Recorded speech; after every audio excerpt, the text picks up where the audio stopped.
İnnovator Podkastının növbəti verilişinə xoş gəlmisiniz. Bugün bizim maraqlı qonağımız var. ADO Universitetinin IT və Mühəndislik Fakültəsinin dosenti Cəmaləddin Həsənov. Cəmal, xoş gəlmisən. Necəsən? Xoş gördük, təşəkkür edirəm. Çox sağ ol dəvət elədiyinə görə. Çox sağ ol. Cəmal, ümumiyyətlə birinci gəl qonaqlar səni tanısın. Ümumiyyətlə ADO, yəni biz səninlə birlikdə kifayət qədər müddət bir telekom operatorda çalışmışıq. Yəni mən səni bir IT və mühəndis kimi tanıyıram və kifayət qədər də professional biri olaraq. Ümumiyyətlə necə oldu ki, sən ADO Universitetində dosent olaraq, yəni belə deyim də korporativ mühitdən əslində hamımız başa düşürük ki, yəni universitetlərdə və s. gəlir o qədər də yüksək deyil. Korporativdə əlbəttə ki, çoxdur. Amma necə oldu ki, sən bu sahəyə gəlmək istədin? Ümumiyyətlə qısa olaraq bu haqqda desən, gözəl olar. Ən çətin sualdan başladın. Yəni bəlkə də digər birbaşa suallara keçsəydim bundan rahat olardı. Bunun çünki böyük bir tarixçəsi var. Dosent birdən-birə olmadım. Dosent 2 ildir ki olmuşam və ondan da 2018-ci ildən ADO Universitetindəyəm mən. Ondan əvvəl qeyd elədiyim kimi Azercell şirkətində çalışmışam 19 ilə yaxın. Yəni bizim orada çox layihələrimiz olub, bir yerdə çox proyektlərimiz olub. Akademiya həvəs PhD-dən başladı. 2007-də elədiyim müdafiədən sonra gördüm ki, həvəs var, konferanslarda iştirak edirdim, məqalələr yazırdım və s. Yəni bu bir istiqamətdə ora gedirdi. Hardasa, nə vaxtsa mən akademiyaya gedəcəydim. Və belə alındı ki, ADO Universitetində təklif gəldi və mən də qəbul elədim. Yəni dediyindən elə çıxır ki və hiss edirəm və başa düşürəm ki, akademik təhsil sənə daha çox gəlirdən, belə deyim də, maliyyə baxımından daha önəmlidir. Ona görə sən bunu seçmisən. İndi elə buna uyğun olaraq bir ən yaralı yerimizdən biri olan birinci sual yaranır da. Niyə bizim universitetlər 20 il bundan qabaq olduğu kimi demək olaraq eyni qalıb? Əlbəttə ki, bütün universitetlərə bu şamil olunmur, amma yerində qalıblar və ya yerində sayılırlar. Yəni innovasiya baxımından baxdığımız halda heç bir ciddi irəliləyiş yoxdur. Səncə niyə? Birinci hissə ilə bağlı həm razıyam, həm razı deyiləm. Birincisi, akademiya ümumiyyətlə doğrudan gəlirə görə getmək düzgün deyil. Burada dərs demək həvəsi, tədqiqat eləmək həvəsi olmalıdır. Amma o demək deyil ki, akademiya gəlirsiz yerdir. Yəni qərb modelində akademiyada qrantlar olur, layihələr olur, müəllimin verdiyi konsultasiyalar olur. Yəni bu sual həm hədir, həm yoxdur. Amma birinci yox hissəsi gəlir ki, gəlirə görə getmək düzgün deyil. Amma ki, peşəkar layihələrlə məşğul ola bilir və hətta industriyadan daha çox imkanları yaranır. Bu öz yerindədir. İkinci hissəsi ilə bağlı isə bu özün sualın sonunda düzəltdin onu ki, bütün universitetlərdə elədir. Yaxşı olardı ki, o universitetlərdən soruşmaq. Niyə görə onlarda 20 ildə heç nə dəyişməyib? ADO Universitetində bizim hədəflərdən biri sənayenin nəbzindən tutmaqdır. Yəni ki, hər keçirilən dərs sənayeyə uyğun olaraq adapte olunur. Təbii ki, amma nə dərəcədə ayaqlaşa bilirsiniz? Alınırmı ayaqlaşmaq? Çünki indiki texnologiya dövrü özün çox gözəl bilirsən ki, bunun içində çox ciddidən içində olan bir insan kimi, yəni sən bugün yatıb səhər durursa artıq texnologiya 70% dəyişdi. Yəni nə dərəcədə adapte və nəzərə alsaq ki, universitet yəni belə bir balaca bir startap deyildi, hansı ki səhər durdu, təzədən yenidən proqramı dəyişdi, təzə qayda ilə yanaşdı. Yəni universitetdə bir nəyisə dəyişmək üçün kurikulum dəyişməlidir, təsdiqlənməlidir və s. ən azı bir il itirirsən. Yəni nə dərəcədə ayaqlaşa bilir? Kurikulumlar elə dəyişmir, amma müəllimin özünün sənayedə nəbzi olmalıdır. Misal üçün, mən özüm dərs deməkdən başqa layihələrdə iştirak edirəm, konsaltansı verirəm, özümü inkişaf elətdirirəm, konferanslara qatırıram və bilirəm ki, IT dünyasında nə baş verir, indiki şirkətlərdə nə baş verir. Bəzi fənlərdə sən qeyd elədiyin var. Misal üçün, mənim bir fənnim vardı, Web and Mobile 2. Kobud desə, back-end proqramlaşdırma. O, hər ilin, deməli, yaz semestrində keçirilir və bu fənnin ən azı 10% hər dəfə dəyişir. İstər-istəməz. Keçən il nə ki keçirdik, olur ki, artıq bu il aktual deyil, başqa mövzu gəlir. Bunun üçün isə əlaqə saxlanılır. Misal üçün, bəzi dərslərin tərkibi hazırlanarkən əlaqə saxlayıram CTO-larla, komanda liderləri ilə, sənayedən. Banklar ola bilir, startuplar ola bilir. ki, siz hansı istiqamətdə gedirsiniz, nə ilə məşğulsunuz? Bu belə bir texnologiya var. Bunu hələ də istifadə edirsiniz yoxsa yox? Təbii ki, şəxsi praktikamdan da bunu görürəm ki, nələr baş verir, özüm də o işin içindəyəm deyə bu baş verir. Amma bəzi fənlər var ki, onlar nəzəri fənlərdir və onlar olduqları kimi qalmalıdırlar. Onların hətta dəyişməsinin mən çox tərəfdarı deyiləm. Alqoritma anlayışları və s. çox güvənli. Bəli. Klassik fənlər təəssüf ki, bəzi yerlərdə dəyişir. Çox sadə bir nümunə, belə bir müzakirə gedir ki, niyə görə proqramlaşdırmanın əsasları C dilində keçirilir, Pythonda keçirilsin? Bu və bir çox universitetlər o tərəfə gedir. Əslində Python daha çox skript dilinə yaxınlaşır və obyekt yönlü proqramlaşdırması da var. Onun bir çox ciddi şeylər də eləmək kifayət qədər ciddi bir dildir. Süni intellektdə çox aktiv istifadə olunur deyə artıq. Bəli. Və bir müddətdən sonra hamının bildiyi bir dil olacaq o, təbii ki. Amma tiplər yoxdur. Yaddaşla birbaşa işləmək, pointerlər deyək, stackdir, heapdir. Bunlar artıq o C-də olan məsələlər itir. Və bunu da əgər universitet tələbəsi götürməsə ilk kurslarda artıq sonradan gec olacaq. Yəni özəyini götürməlidir o. Bəli. O fən klassik qalmalıdır əslində. Digər fənlər, biz onlarda yuxarı kurs fənləri deyirik, adətən ixtisas fənləri, onların adaptə olması lazımdır, amma qədərincə. Yəni bəzən də universitet çox sənayeyə qulaq asmamalıdır. Burada çox gözəl bir məqam mənim ağlıma gəlir və məni maraqlandırır, hətta narahat edir.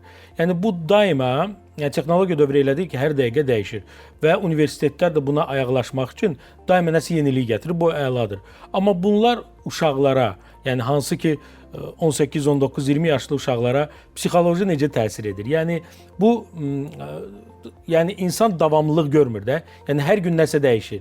Hər gün yenilik baş verir. Yəni və bu insanın psixoloji olaraq gələcəkdə stabil bir insan olmağına mane olmurmu ki?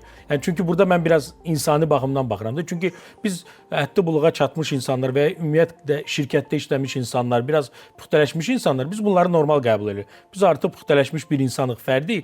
Başa düşürük ki, dünya dəyişir, dəyişikliyə hazır olmalı.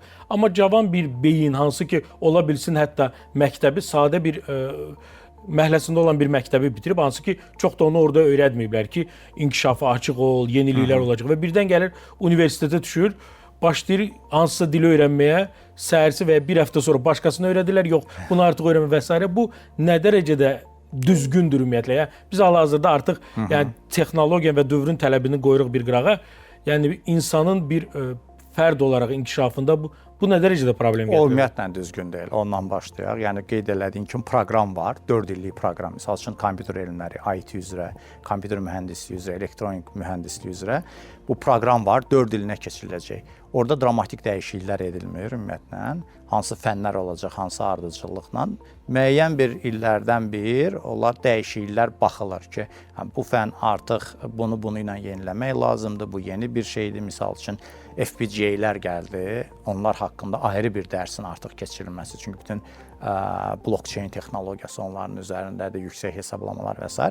Mikroprosesorlardan əlavə FPGA-lərin keçirilməsi əlavə bir fən kimi ehtiyac yarandı ondan. Amma ki, o proqrama dramatik dəyişikliklər edilmir.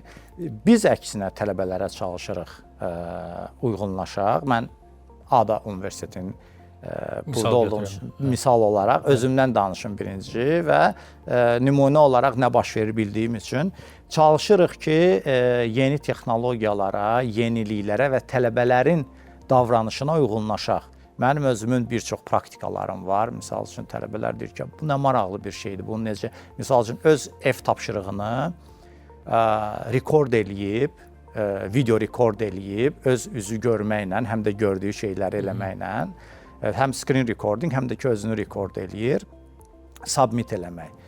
Formal, köhnə qaydada hər hansı bir ev tapşırığını eləyib yollamaq əvəzinə, o artıq video kontent yaradan bir tələbə kimi olur və mən də öz hansı problemi həll eləyirəm?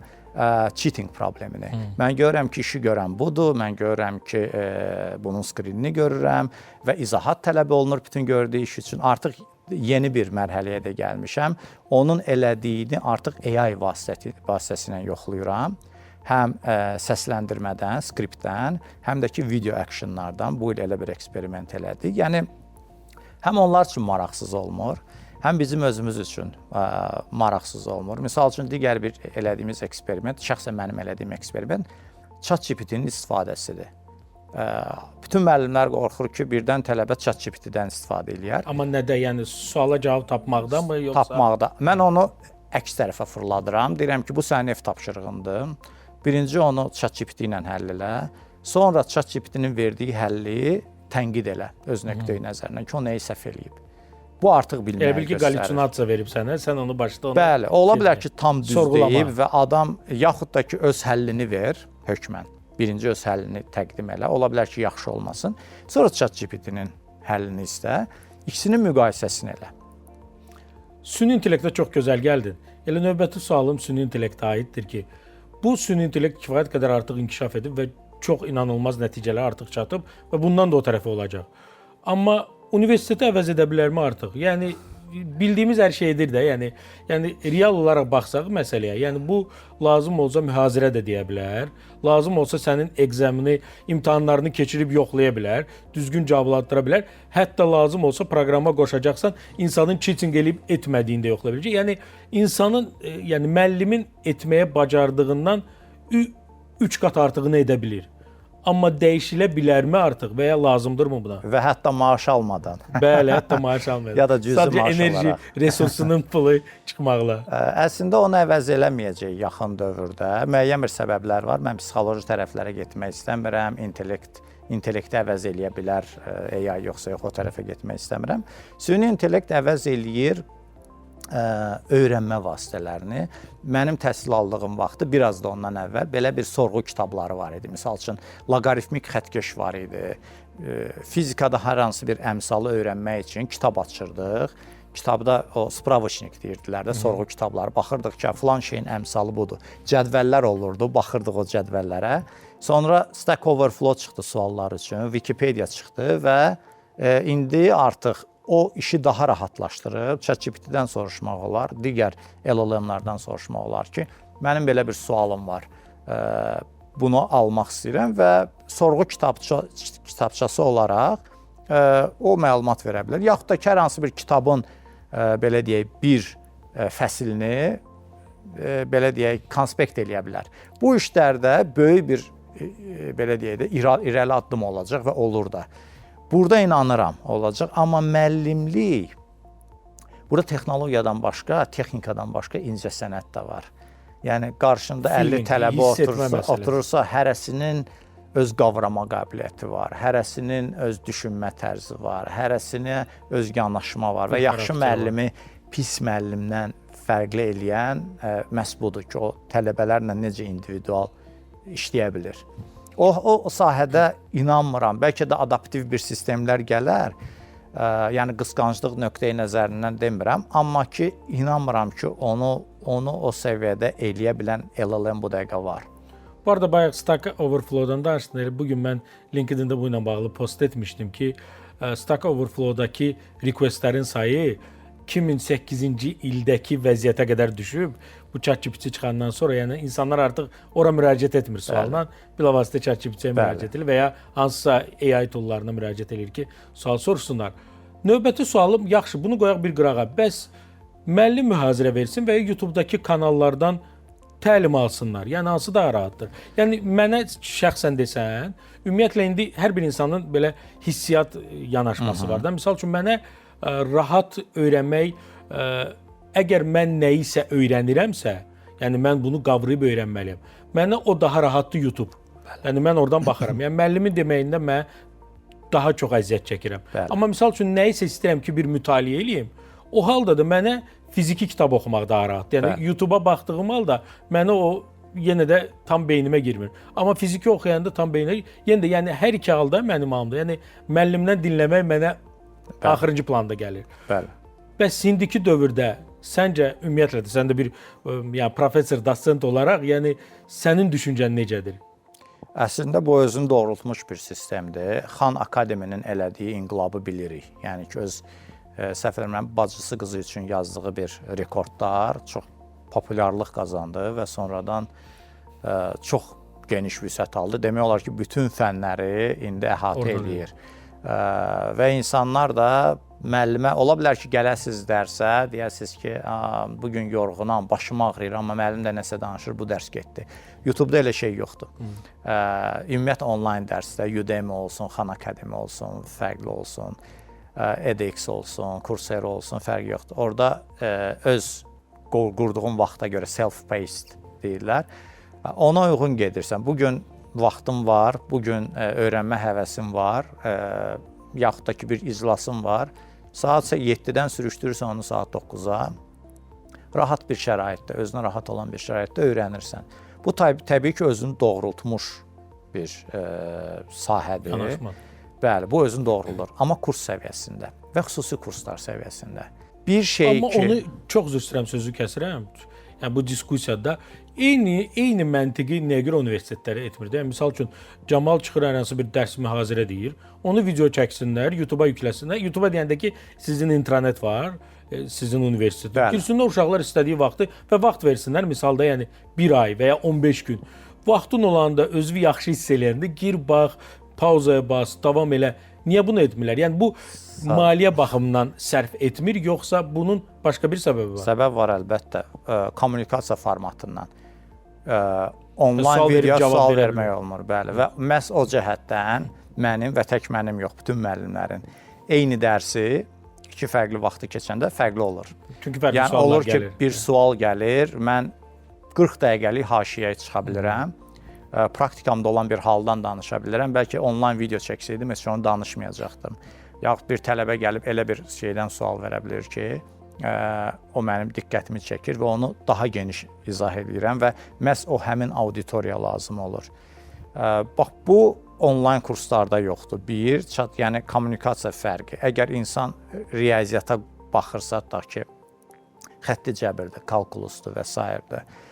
Əgər istəyirsə ki, özü başa düşsün, baxsın, misallar eləsin və özü də bunu qavrayacaqsa, onlayn dərs əladır.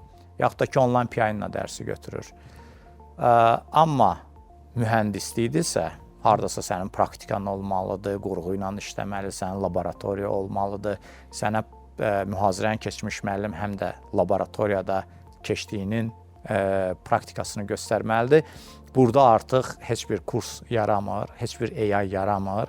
Orada müəllim mentorship olmalıdır. Lap qədimdə bu daha düz idi. Bir tələbəyə bir müəllim olurdu. Yəni orta əsrlərdə o hər bir adam təhsili özünə imkanı olmayanda atası gətirirdi, deyirdi ki, bax mənim oğlumdan məşğul ol. Həmin adam da Biruni kimi, yaxud da ki, hər hansı bir İbn Sina kimi həmin adamı uşaqlıqdan yeniyetməliyə, böyüyə qədər öyrədirdi. Astronomiyada keçirdi, fizikada keçirdi. O çox bahalı idi və vaxt aparırdı və ümidlər də böyük idi ki, bu adam böyüyüb alim olacaq. İndi amma daha kütləviləşib o, amma iki tərəfli ünsiyyət var. Öyrənməklə, etməklə öyrənmək, learning by doing var, yenə də var. Yəni universitetlərin verdiyi laboratoriyalar, praktikalar, internshiplər var və onların rolu oradadır. YouTube videosu heç kəsi internshipə göndərmir. Çox qəşəng, çox əla cavabdır.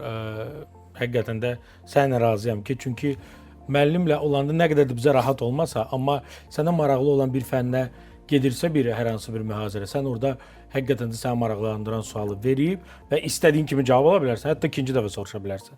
Eləmi? İndiki mövcud vəziyyət belədir ki, artıq universitetlər adi bildiyimiz klassik universitet ola bilməzlər də. Artıq inkişaf etməlidirlər, hansısa fərqli yönlər seçməlidirlər və s. Universitet ümumiyyətlə startup fabrika ola bilərmi? Çünki zaten əgər texnologiya fənni üzrə bir universitetdirsə, əsasən texnologiya yönümlü bir universitetdirsə, onların bilavasitə tələbələri də çox kreativ bir insanlar olur, innovativ bir insanlar olur. Daima nəsə yaratmaq istəyirlər. Elə startup fabriki ola bilərmi universitet? Əslində burada mənim fikrim ayrılır öz həmkarlarımdan, trendlərdən və s. Mən hesab edirəm ki, tələbələr çox da startupa getməsələr yaxşıdır. Çünki startupa gedən adam, xüsusən də tələbə, öz bildiyinə məhdudlaşır. Öz biliyinə, yəni indiyə qədər nə görübsə, onu da tətbiq eləyəcək. Amma ona görə deyirəm ki, ilk gedin işləyin hardasa 2 il, 3 il. Bilin şirkətlər necə işləyir? Yəni tək texnoloji deyil, böyük bir şirkətlərdir. Xüsusən iri miqyaslı şirkətlərdə işləyəndə adam görür ki, procurement necə işləyir, finans necə işləyir, logistika nədir, supply chain management nədir? İşçiləri necə idarə etmək Bəli, olar? işə götürür ən azı, neçə intervyuda iştirak eləyir özü, baxır və gördükcə götürür bunu. Və həm deyirəm o vaxta qədər bir maddi baza yığın, bir qədər pul qırağa qoyun və təcrübə yığın. Sonra 3-4 ağıllı adamla yığışın, startapınızı eləyin. Tələbələri startapa qurmaq maraqlı bir şeydir, amma nəzərə alaq ki, startapların neçə faiz uğurlu olur və o cəhətdən mən hesab edirəm ki, universitetlər sənaye ilə sıx işləsələr yaxşı olar. Yəni böyük şirkətlərdir, zavodlardır, fabriklərdir, istənilən bir sahədə. Amma sənayilər də bunlara güvənməlidir də.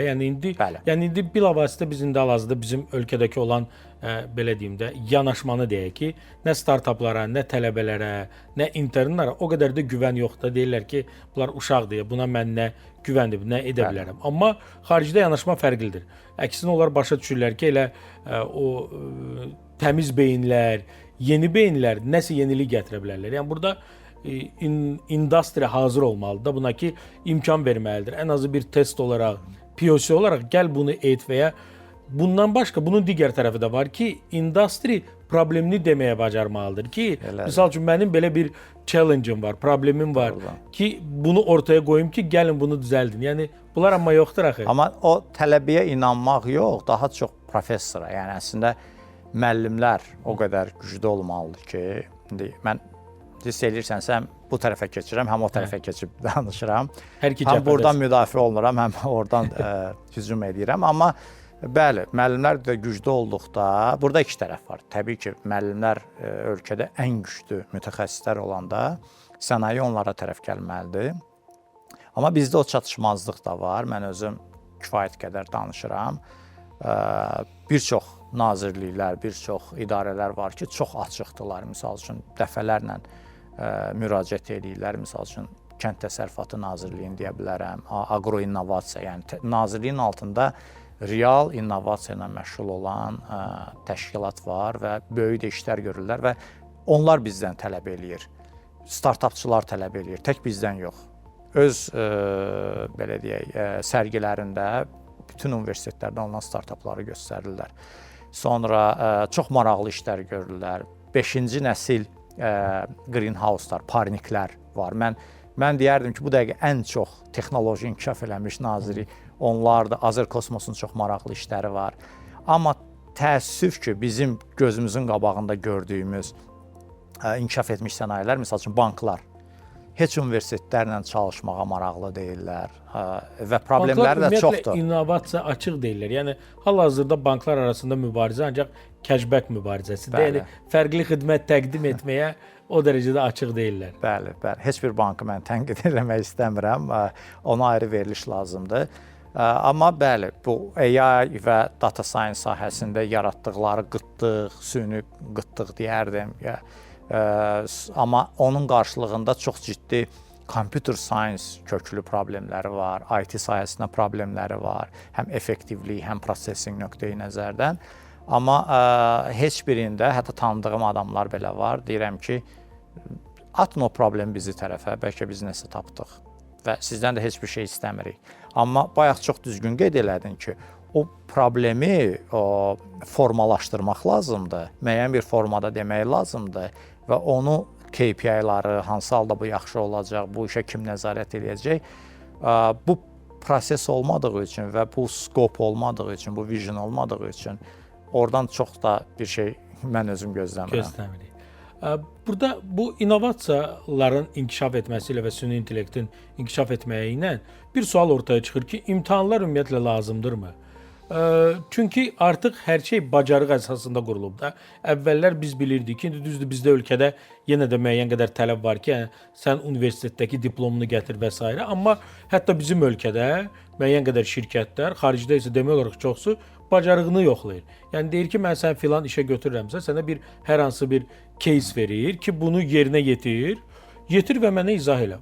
bacardınsa çox gözəl, mən səni işə Bəli. götürürüm. Day mənə lazım deyil ki, misal üçün bu proqramlaşdırma dilinin ilk dəfə yaradıcısı, banisi kim olub və s. bunu cavab verə biləsən də. Yəni mən çox şərti dedim misal Bəli. olaraq. Yəni ümumiyyətlə indiki dövrdə imtahana ehtiyac varmı? Yəni universitetlər nəyə görə bacarıq əsasında bir competition ya bir yarış eləmir misal olaraq. Bəli. Yarışda bir iş vermir onlara. Sırf bütün müddət ərzində, misal üçün birinci semestr ərzində öyrətdikləri hamısını yığmır bir proyektə belə deyək. Bəli. Vermir ki, misal vaxt olaraq hakaton kimi və necəsə də indi fərqli olaraq. Yerinə yetir, bacarığını göstər və qiymətini al. Bəli. Bu niyə görə belə edir? Var elə bir şey. Bizim qanunvericilikdə də, təhsildə də var. Buna diplom işi deyirlər. Bizdə senior design project deyirlər. Bəzi universitet capstone deyir ona. 2 semestr olur. Tələbələr indi hal-hazırda qrup formasında çalışırlar. Mənim misal üçün bu il 5 diplom layihəm var idi.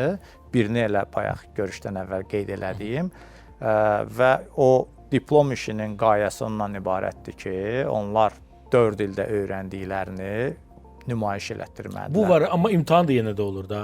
Düz deyil. Orada imtahan olmur. Proyekt nümayiş elətdirirlər. Orada həftəlik reportları olur onların və sonda presentation eləyirlər. Yəni düzəltdiyi şeyi göstərirlər. Hər bir tələbə ya tələbə qrupu öz supervisoru ilə bir yerdə işləyir. Müəllim öz qiymətlərini verir həftəlik reporta görə. Orada dediyim kimi hər şey nümayiş elətdirməlidirlər. Programmingdən nəsə yazmalıdırlar, project managementdən Trello-da ya hər hansı bir sistemdə Jira-da oturub onu planlaşdırırlar, öz sprintlərini düzəldirlər. System analysis dizayndan tutaq ki, mock-uplar, zadlar düzəldirlər, skrinlər düzəldirlər. Sonra biznes proses modelinə baxırlar, IT nöqteyi nəzərindən deyirəm, yaxud da ki, hər hansı bir qurğu düzəldirlər. Və ən sonda, semestrin sonunda bunu müəllim heyəti qarşısında və qonaqlarımızı da dəvət edirik. Yeri gəlmişkən sənayedən və ADA Universitetində belə bir tələb var IT və mühəndislikdə ki, hər diplom işi real bir iş olmalıdır. Bayaq qeyd elədiyim kimi, hansı ki, real tələbatlı bir iş olmalıdır. Bəli, kimsə çıxıb deyə bilməz ki, mən bir veb-sayt düzəltmişəm. Burada düyməni basanda orada yaşıl işıq yanır. Sual odur ki, bu kimə lazımdır? Ən azı kimsə əyləşib deməlidir ki, mənə bu maraqlıdır. Nümunə gətirə bilərəm. Bankları əgər tənqid eləyiriksə, həm də tərifləmək lazımdır. Bir banklardan biri demişdi ki, mənim bonus sistemi, yəni dostunu gətir və ona görə bonus qazanı istəyərəm ki, bir tələbə qrupu eləsin. Orada çox detallar var idi və sonda da baxmaq istəyirlər ki, alınsa inteqrate eləyərik. Bu çox gözəl bir model oldu. Və belə sifarişlər gəlir Fövqəladə Hallar Nazirliyi ilə işləyirik, Daxili İşlər Nazirliyi ilə. Məndə olan qruplardan biri Bakıdakı tıxac problemləri ilə məşğul idi. Simulyasiya olunmuş sistemdə NİİM-lə bir yerdə çalışırdıq, təbii onların dəstəyi ilə. Deyəsən düzəldə bilmədilər amma. Bu gərək artıq işin ikinci hissəsidir ki, biz gərək sənaye ilə artıq işləməyə başlayaq. Və bizim gördüyümüz işin, biz təbii ki, nəzəri olaraq orada göstərmişdik, xüsusi bir yerdə Bakıxanov küçəsinin kəsişmələrini nəzərdə tutmuşduq orada. Yəni, bu dediyin diplom işidir. Amma imtahan lazımdırmı? Lazımdır. Mənim dərslərim 3 komponentdən ibarət olur yoxlamaq üçün. Quizlərdir. Həftədə bir dəfə quiz salıram ki, məcbur olub bu həftənin dərsini oxusunlar. Əks halda hamı imtahana salır. F tapşırıqlarıdır. F tapşırıqlarının hədəfi praktikadır. Kimdən istəyirsən get soruş, nə istəyirsən elə, necə istəyirsən öyrən, qrup şəklində, amma elə. Bu yəni eləməkdir. Verilənlər bazadısıdırsa nəsə yaradır, optimallaşdırır, sorğunu nəsə bir praktika eləyir. Burada çox vaxt verilir.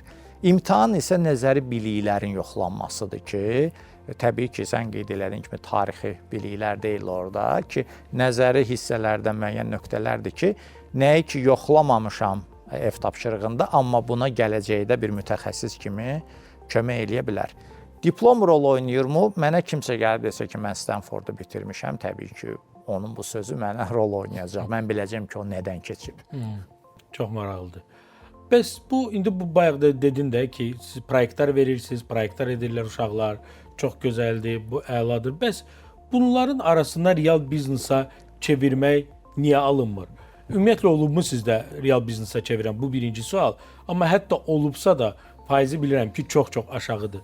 Səbəb niyədir ki, yəni burada bu düşüncə tərzimidir ki, bu məndə universitetdir, tez bunu verim, bitirim, canım qutarsın, deyədir yanaşma belədir.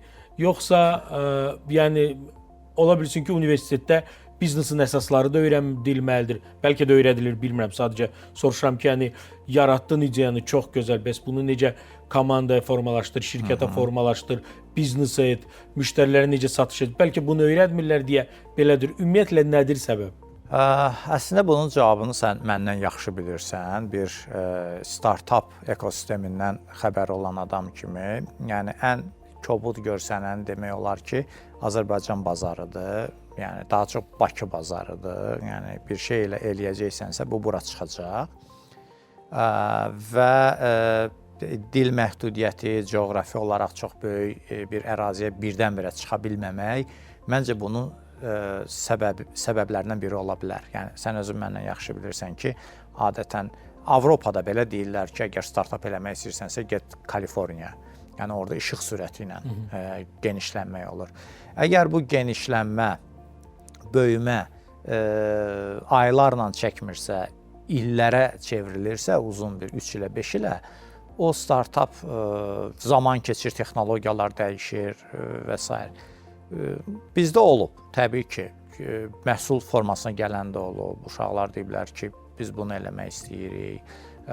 Hətta 2 raundu keçən müəyyən bir inkubasiya, lokal inkubasiyadan 2 raundu keçən və pul alanlar da olub. Amma təəssüf ki, burada nə uşaqları, nə o inkubasiya mərkəzini günahlandırmaq olmaz. Məsələ belədir ki, birdən-birə partlamaq üçün bəlkə də bizim target audience deyirlərdi, o çox azdır, çox kiçikdir. Yəni müraciət edəcəyinin bazar çox balacadır, yəni onu demək istəyirsən. Yəni taksi xidmətini deyək də, bu qədər Azərbaycanda hər kəsin bildiyi bir şeydir. Kiminsə bir taksi xidmətini yaradıb burada partlatmağına xeyli çox vaxt gedəcək. Birincisi yeri gəlmişkən, orada elə texnologiyalar və biliklər tələb olunur ki, onu YouTube-la öyrənmək olmur, onu universitetdə öyrənmək lazımdır. İkincisi də onu etmək üçün bir poligon olmalıdır ki, kimlərlə əvvəl işləməlisən, proof of concept olsun, 5 taksi olsun, 10 taksi olsun, maliyyə institutlarını cəlb eləyə biləsən bura, pulun alınması, verilməsi və s. Ondan sonra böyüyəsən. Bizdə indi olan taksi şirkətlərinin hardan gəldiyi və necə böyüdüyünü bilirik. Yəqin ki, coğrafi ərazi böyük rol oynayır. Bu mənim düşüncəmdir, subyektiv. Əla, çox gözəl, amma bir məqamı bir dənə biz buraxdıq ki, bəs universitetlər bizneslə bağlı nəsə öyrədirlərmi?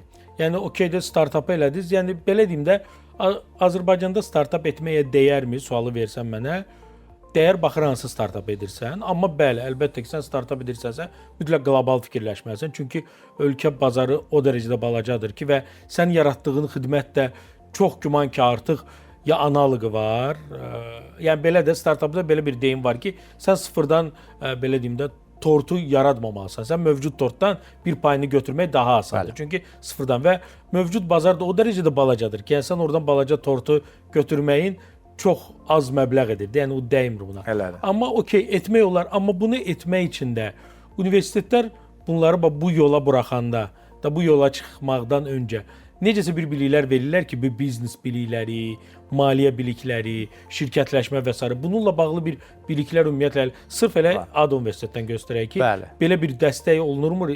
Dərslər verilir. Var. Startupla bağlı da müəyyən tədbirlər olur, amma bundan başqa IT və mühəndisliyin tələbələri mənə yaxınlaşanda mən daim belə bir məsləhət eləyirəm ki, komandanıza bir nəfər School of Business-dan qatın.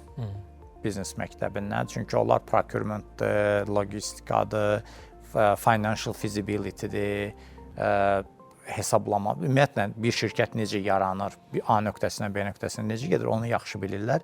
Və məhz belə olan ideyalarda mən görmüşəm ki, o uşaqlarda daha yaxşı alınır. Hansı ideyalarda ki, bir nəfər heç olmasan School of Business-da var, yaxud da ki, School of Business yaradıb, amma IT və mühəndisliyin uşaqları orada iştirak edib.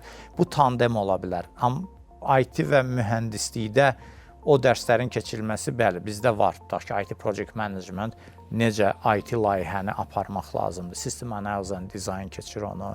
Production and Operations Management göstərir ki, bir məhsul necə buraxılmalıdır productiona və sonra ona necə baxılmalıdır. Budgeting və s. yəqin. Bəli, orada idarə etmə, IT tim necə idarə olunmalıdır.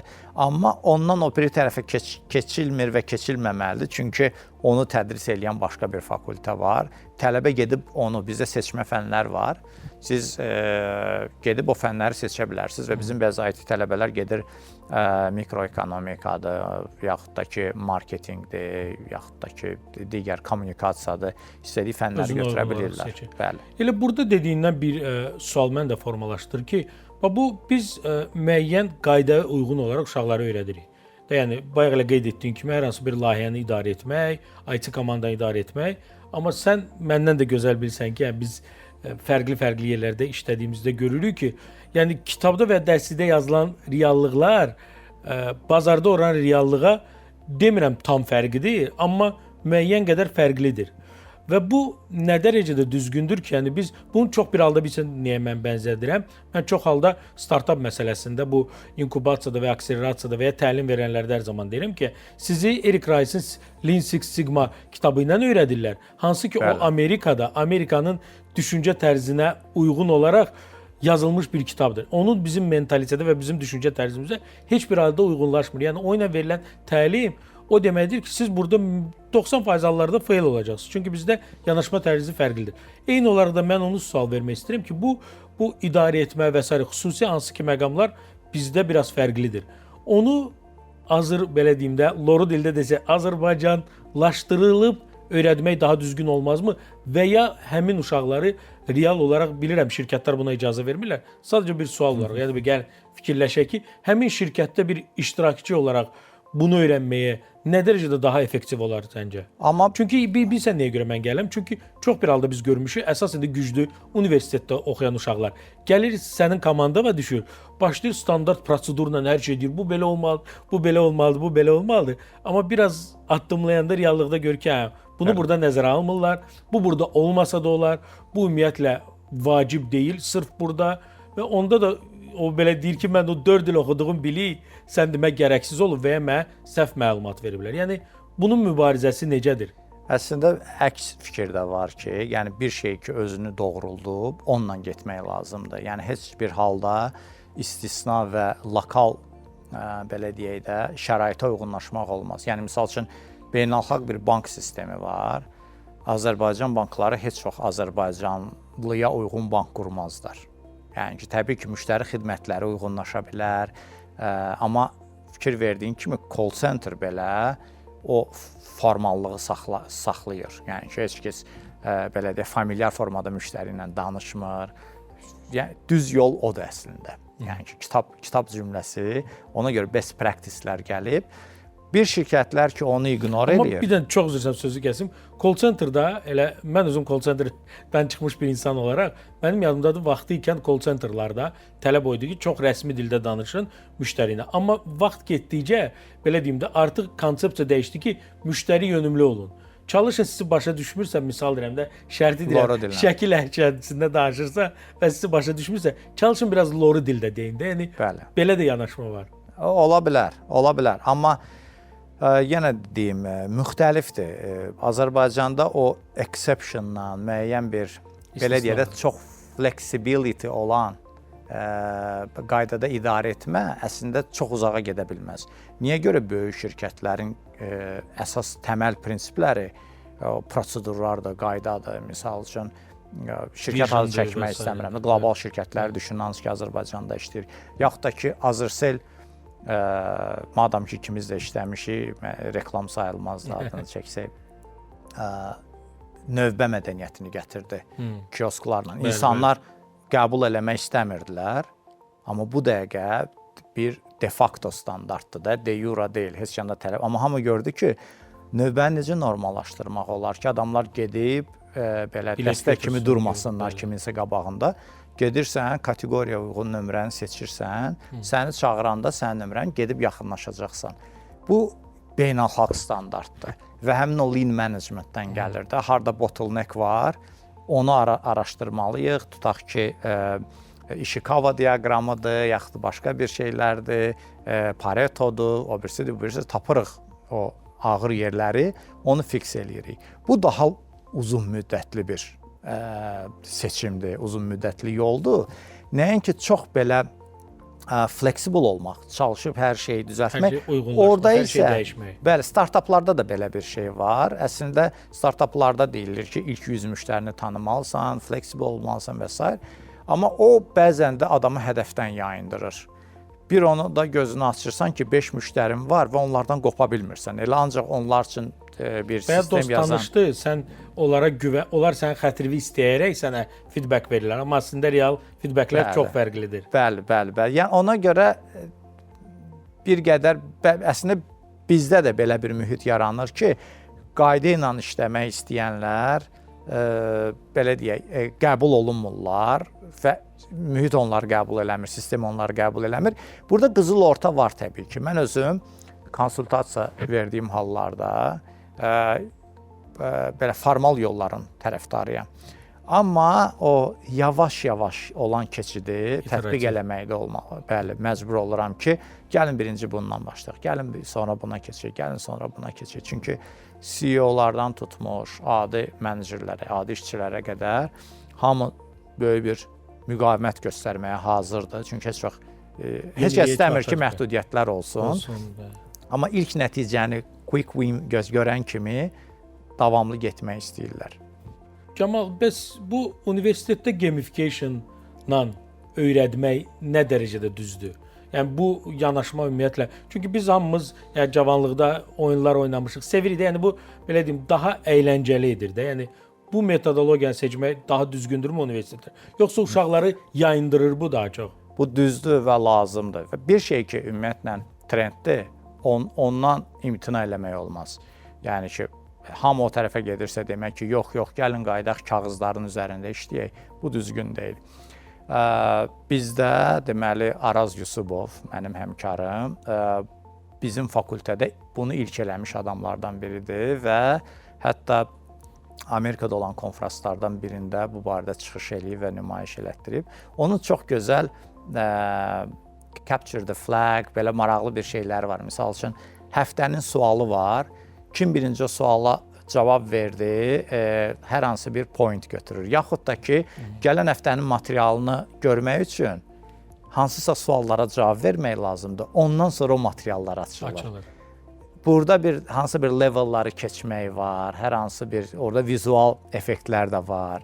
Ev tapşırıqlarında nəyisə eləyib onun nəticəsini bir sürpriz kimi görmək var.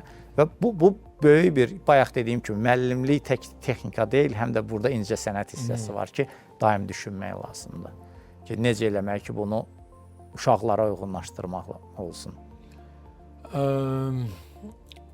Biz hal-hazırda, belə deyim də, sənin mövcud universitetdə, belə deyim də, mövcud ad universitetə əsasında danışırıq da. Bəs ümumiyyətlə digər universitetlərdə baş verən, yəqin ki, bilirsən, görmüsən, bəziləri kifayət qədər necəsə inkişaf edir, texnoloji baxımdan, bəziləri hələ də yeniliklər implementasiya etmir və s. Ümumiyyətlə, necə düşünürsən? Digər universitetlər, bütün Azərbaycanda olan universitetlər, sahəsi fərqi yoxdur. Mədəniyyət ola bilər və s. fərqi yoxdur da. Yəni, gimnaziyalar ola bilər və s. Yəni ki, bəziləri var ki, müğənni yetişdirir, bəziləri var ki, mühəndis yetişdirir, bəziləri var ki, onları bina tikməyə öyrədir və s. Bunlara universitetlərin nəyi etmələri mütləqdir. Yəni, misalda bir şərti deyə bilərəm ki, süni intellekti mütləq dərsliyə salmalılar. Lazımdırmı bütün universitetlərə? Ola bilər ki, bəli. Ola bilər ki, də yox. Yəni, olmazsa olmazı, indiki dövrə uyğun olaraq universitetlər nəyi implementasiya etməlidir? Mütləq. Birincisi, ən təməl müəllimdir. Yəni, IT və mühəndisliyi desək, bunu IT və mühəndislikdə dərs deyəcək adam, computer science-dən, IT-dən, mühəndislikdən PhD-si olan adamdır. Azərbaycanda çox az adam PhD-si var. Və bu olmadıqca AI olsun, olmasın, yəni müəllimin özünü tək industriyadan kimsə gətirib dərs vermək olmaz. Birincisi, qanunvericiliyə görə magistr dərəcəsi olmayan Olmaz. adam dərs deyə Bəli, bilməz. bəli, Magistrlərə isə PhD-si olmayan adam dərs deyə bilməz. Düzdürmü bu? Düzdür. Düzdür. Əks halda təsəvvürə gətirirsiniz də, yəni 3-cü kurs tələbəsi hər kəsə dərs Amma deyə. misal da belə gedir. Şərti bir misal deyirəm də. İndi mən dəqiq bilmirəm. Misal olaraq Steve Wozniak'ın bilməm PhD-si var yoxsa yox. Misal deyirəm də. Bəli. Belə bir insandır. Yəni mən sadəcə Bəli. bir misal olaraq deyirəm ki, kim ki Apple-ın qurucularındadır, inanılmaz Bəli. elektronik və ya inanılmaz mühəndislərdən biridir də. Bəli. Öz dövrünün hətta üzərində hal-hazırda da işləyir. Yəni Bəli. geri qalmır. Ya bu insanın hansısa belə deyim də digər bir insandan hansı ki həqiqətən də PhD-si var və s. Bəli. uşaqlara dərs keçməsi daha məqsədə uyğun olmazmı? Ya sadəcə sual olaraq deyirəm. Bu qanunvericilik sualıdır təbii ki. Yox, Ola bilər ki, Amerikada ya ümumiyyətlə necə düşünürsə, yəni belə bir Wozniak yaxşı təcrübəli olan birisi. yaxşı nümunədir. Mən misal yenə də bir dənə çox üzr sözü kəsərəm. Yəni mənim əsas vurdığım məqam bilirsən nədir? Odur ki, yəni kim ki ümumiyyətlə belə deyim də heç layihə eləməyib və ola bilsin ki, bir layihədə mühəndis kimi işləyib, amma PhD-si var. Amma bir insan var ki, o boyda Apple-ı qurub inanılmaz sayda da yəni mühəndislik projelərində iştirak eləyib, amma bunun PhD-si yoxdur. Bəli. Yəni qanunvericilik qoyaq qırağa. Bu Steve Wozniak'ın uşaqlara verəcəyi töhfə çoxmu olar, Bəli. yoxsa digərinin? Təbii ki, çox olar, amma onun üçün o müəllim olmalıdır yoxsa yox. Vacib deyil müəllim olsun, gəlib mentor ola bilər. Niyə görə bunu deyirəm? Steve Wozniak yaxşı nümunədir. Gəlin indi baxaq, onu ilə eyni elmi dərəcədə olan, yəni elmi dərəcəsi olmayan nə qədər adam var. Hesab eləyin ki, hansısa universitet deyir ki, mən bütün mid developerları işə götürürəm, proqramlaşdırmadan dərs deyəcəklər. Yəni ola bilər ki, güclü proqramçılardır, ya senior developerları götürür, amma onların backgroundu nə qədər güclüdür. Yəni bunlar tələbəyə cavab verə biləcəklərmi, yoxsa yox, düzgün praktika qura biləcəklər, yoxsa yox, sabahla ayaqlaşa biləcəklər, yoxsa yox, sonra pedaqogikası var, yoxsa yox. PhD-ni keçəndə zaten bu adam həm elmi tədqiqat üzərində işləyir, həm dərs demiş olur, həm pedaqogika ilə məşğul olur, həm fəlsəfədən imtahan verir. Yəni bu 3-4 il olan yol universitet mühitində onu yetişdirir. Bizdə olan bu formal tələb də mənə elə gəlir ki, düzgündür. Yəni magistratura gəlmiş adam hesab eləyək ki, indi şirkətdə kimsə işləyir və istəyir ki, magistr dərəcəsini alsın. Kiber təhlükəsizlik üzrə misal üçün deyək, yüksək tələblərdən biri də bu dəqiqə çox tələbat var. Amma universitetdə gələn uşaqların, yəni bu artıq bizim ola bilsin ki, təbiətimiz belədir. Yəni bizim necə deyim, yanaşma tərzimiz elədir. Yəni sən baxırsan ki, sən magistratura misal gəldin, baxırsan ki, müəllimi kimi olacaq? Filan kəs müəllim də, şərti olaraq Məmməd müəllim. Məmməd müəllim kimdir? Bizdə professordur misal. Sadəcə bu uşağa yetmirdi. Amma ona deyəndə ki, misal olaraq bu şəxs, misal verirəm, şərti yenə də filan Apple şirkətinin filan departamentin kiber təhlükəsizlik üzrə müdürüdür. O deyir ki, hə, bundan öyrənməli məndə çox şey var. Yəni bu yanaşma... Amma dərs deyə bilməyəcək də, birisi ona o qədər vaxtı yoxdur axı. Müəllimin tək işi dərs demək deyil. Dərsdən sonra ev tapşırıqları hazırlamaqdır, onları yoxlamaqdır, uşaqlarla office hours var. Uşaqlar, yəni o adam o qədər vaxt ayıra biləcəkmi? Bizim sənayedə işləyən müəllimlərimiz var. Buna yarımştat demirik, adjunct faculty deyilir. Mən özüm ADA tam ştatlı qoşulandan əvvəl 3 semestr belə işləmişəm. Hazırseldə işləyə-işləyə ADA-da dərs deyirdim. Bu, yəni sən dediyin yola oxşar bir nəsə seçmişdilər ki, sənayedən olan bir adam gəlsin bizim tələbələrə ixtisas dərslərini desin. Amma tam o işin içinə girmək üçün o vaxt bəs eləmir və sənayedəki adamın işindən yayındırır. Yəni birinci sual odur ki, Wozniak o dərsi demək istəyərdi, yoxsa yox. Yəni, belə bir şey də var. Düzdür, razıyam səndən. O ayrı yükdür. Bəli, razıyam. Və ya da ki, universitetin pulu çatmazdı ona deməyə ki, onu tam oradan ayırsın. Bəlkə də. Bəzi yerlərdə, bəli, çox güclü müəllimlər gəlir, deyir, adjunct professorlar kimi deyirlər. Puluna baxmadan, Harvardın xeyli elə müəllimləri var, Stanfordda müəllimlər var. Professor of Practice-lər var ki, gəlirlər, o PhD-ləri yoxdur, amma ekskluziv olaraq onlara universitet verir onu, icazə verir ki, dərs desinlər. Müəyyən halda o ola bilər, amma kütləvi olmamalıdır. Çox Camal, əslində çox maraqlı danışırıq. Sadəcə olaraq verilişin yavaş-yavaş sonuna gəlir. Mənim son 2 sualım var sənə. Birincisi, müəyyən müddətdən sonra, misal 10 il sonra universitetlər olacaqmı ümumiyyətlə? Çünki getdikcə, yəni vaxtı ikən biz universitet olmama ehtimalını heç düşünmürdük. Bəli. Bir müddət gedəndən sonra artıq Coursera, Udemy çıxanda gördük ki, sən demə onlar olmasa da qismən MIT-nin və s. özlərinin dərslikləri və s. var. Görürsən ki, sən nəsə öyrənə bilərsən. Bəli. Getdikcə YouTube və s. inkişaf etdi və kurslar da çox inkişaf etdi. Hal-hazırda artıq hətta şirkətlərdə belə deyirlər ki, səni hər hansı bir treyninqə öyrənməyə göndərincə platformalarımız var. İnanılmaz platformalar var. Hər bir sertifikatsan da belə orada keçə bilərsən. Gir, öyrən, orada cavab ver, sertifikatı al.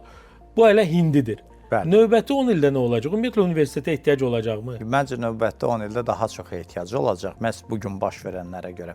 Hətta onlardan başqa... Yəni oradan öyrənənlər o dərəcədə, belə deyim də, tam öyrənməmiş olacaqlar ki, bəli, o ehtiyac məlumat olacaq. artıq bəli, gecikmiş olacaq. Misal üçün, indi data science, 5 il əvvəl data science çox böyük bir texniki iş idisə, indi data science çox sadələşib. Hətta Yoxa doğru hətta yavaş-yavaş. Data science öyrənməyə bəzi hallarda elə tasklar var ki, Excel-i GPT-yə atıb və demək olar ki, burada filan heç demək lazım deyil hansı scoring elə, mənə denən ki, burada hansı asıllıq var, o onu eləyəcək. Yəni sənin sözünlə desək 5 il sonra nə baş verəcək, onu təsəvvür eləyə bilərik. Yəni dayaz öyrənmələr itib gedəcək. Və mən hər dəfə deyirəm ki, mən çox sevinirəm ki, indi belə bir dövrdə yaşayırıq. Çox yaxşı düşünən insanlara və bazası olan insanlara ehtiyac yaranacaq. Və ondan başqa kurslar da var. Hətta mənim bir yaxın dostum soruşmuşdu ki, mən qızımı sizin universitetə qoymaq istəyirdim. Bəlkə adi bir zəif universitetə qoyum, amma kursa getsin. Kurslar da eyni şey deyilir. Kurslar çox gözəldir. Azərbaycanda çox gözəl kurslar var. Çox gözəl insanları peşə üzrə hazırlayırlar. Amma universitetlə Coursera-nı, Udemy-ni, Khan Academy-ni, yaxud da ki, kursları müqayisə eləmək düzgün deyil. Onlar hamısı peşə məktəbidir. Yəni, köhnə dillə desək, gedib işıq çəkmək üçün monitör olmaq olar. Bunu peşə məktəbi verir. Yaxud da ki, qaynaqçı olmaq üçün universitet lazım deyil. Bunu peşə məktəbi verir. Şəbəkə administratorudur, bunu peşə məktəbi verə bilər. Web proqramlaşdırma peşə məktəbi verə bilər, data analitika peşə məktəbi. Amma computer scientist olmaq üçün mühəndis yanaşması, hansısa bir problemi kökündən həll eləmək, arxitektur düşüncə olmaq, bunun üçün universitet lazımdır. 4 il proqram. Bu bundan əvvəl gəlir, bu bundan sonra gəlir, bunun prerekviziti budur, bunu öyrənməlisən, bura keçməlisən, sonunda diplom işin olacaq, arada məqalə yaza bilərsən, ortada gedirsən internshipə, exchange-in var və s. və axır. Və bu çox vacibdir və buna ehtiyac görsənəcək. Yəni bunu süni intellekt eləyə bilməyəcək də. Yəni süni intellektə düzgün prompt verməklə mənə filan məhsulun arxitekturasını belə senior səviyyəsində düzəlt deməklə iş bitməyəcəkmi? Mən hal-hazırda hər iki tərəfdəyəm. Həm özüm arxitektura hazırlayıram, həm də təbii ki, LLM-lərdən də istifadə edirəm və mən o məhdudiyyəti görürəm. Bir də ki, bir şey ki, süni intellekt verəcək hamı üçün, deməli o sahədə rəqabət demək olar ki, olmayacaq, yəni hamı eyni. Bəli, orada ya da rəqabət çox böyük olacaq ki, nəyisə seçmək, yəni bunu hər kəs eləyir deyə unikallıq olmayacaq. Ona görə də bazaları bilmək çox vacibdir. Və kim ki o dərindən oxuyur indi, onlara böyük ehtiyac olacaq 5 il, 10 ildən sonra. Əla. Və son sual olaraq, universitet rektoru sabah olsan, nəyi dəyişərdin? Sırf sən oxuduğun, yəni sən dərs dediyin universitet nəzərdə tutub, ümumiyyətlə ölkədə olan... Vaxtında xilas elədin məni. Vaxtında düzəltdim sualı, bəli. Yəni, ümumiyyətlə ölkədə olan universitetlərdə nəyi dəyişərdin birinci? Yəni hansına ki görürsən ki, həqiqətən də ciddi ehtiyac var. Çünki bunu dəyişsək, gələcək nəsil uşaqlar daha professional olarlar, daha... Demək çətin, asandır, düzü. Yəni buradan təbii ki deyirəm və bu çox çətin bir şeydir, rahat olunan deyil. Birincisi müəllim, əgər kadrlar, dərs deyən müəllimlər kifayət qədər güclü deyilsə, yaxud çatışmırsa, onları xaricdəki Azərbaycanlıları, yaxud da ki ətrafda olan kifayət qədər Azərbaycanlı kadrlar var ki, xaricdə dərs deyirlər. Onları geriyə cəlb eləyərdim. Yenə deyirəm, bu o qədər də asan deyil. Yaşlı müəllimlər var dövlət universitetlərində, bu sosial məsələdəsində. Amma nəyə əlim çatardı, maksimum güc verib sənayeni universitetə gətirərdim. Nəyin bahasına olur olsun. Yəni, sənaye bir qədər bunu başa düşməlidir. Bunu mən deməliyəm efirdə ki, yəni bir sənayenin akademiyaya verdiyi investisiya korporativ şənliyə verdiyi investisiyadan az ola bilməz. Müraciət. İnkişaf ancaq o halda olacaq və buna da onları inandırmaq lazımdır ki, bax bunu ver və nəticəni bugün gözləmə. Sən mənə denən ki, bu planşeta oxşar bir planşet qurum, təbii ki, çox gülməli şeylər düzəldəcəm. Amma bu 5 il sonra olacaq nəyinsə əsasını. iPad-in əsasıdır. Çin gözəl bir nümunə. Bugün gördüyümüz elektrokarlar 20 il əvvəlin, 30 il əvvəlin cəhdləridir. Oyuncaqlarıdır. Çox sağ ol Camal gəldiyinə görə. Çox sağ ol dəvətə görə. Görüş oldu və diskussiya oldu. İnnovator podkastının növbəti verilişlərində görüşənədək dostlar.